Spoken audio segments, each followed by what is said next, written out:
আসসালামু আলাইকুম, সবাইকে ঈদের শুভেচ্ছা, ঈদ মুবারক। এই মুহূর্তে আমাকে যেখান থেকে দেখছেন, আশা করি সবাই সুস্থ এবং পরিবারের সাথে ঈদের আনন্দ উপভোগ করছেন। ঈদুল আজহা সবার জীবনকে ত্যাগের মহিমায় উদ্ভাসিত করুক।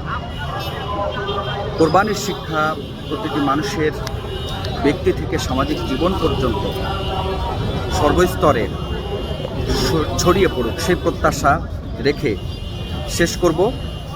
এবং সবাই যেহেতু ঈদের ছুটি কাটাচ্ছেন, পরিবার পরিজন নিয়ে ঘোরাফেরা করবেন এই কয়টা দিন, সুতরাং সবার প্রতি একটি আহ্বান থাকবে যে যেখানে যেভাবে ঘোরাফেরা করেন কিছুটা সাবধানতা অবলম্বন করবেন। কারণ একটি দুর্ঘটনা বা একটি দুঃসংবাদ আপনার এই যে সুখের অনুভূতিগুলো কেড়ে নিতে পারে।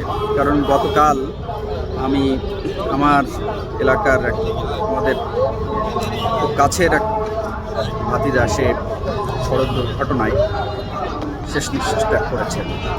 শুনে খুবই খারাপ লেগেছে। একজনের একটি মৃত্যু বা একটি দুর্ঘটনা পুরো পরিবার, পুরো আত্মীয় স্বজনের সুখ কেড়ে নেয়। এই বিষয়টি মাথায় রাখবেন। বিশেষ করে তরুণ যুবক যারা রয়েছেন, সবার প্রতি আমার এই আহ্বান থাকবে যে অতি উৎসাহী বা অতি রঞ্জন কোনো কিছু ভালো না। অতিরঞ্জিত করে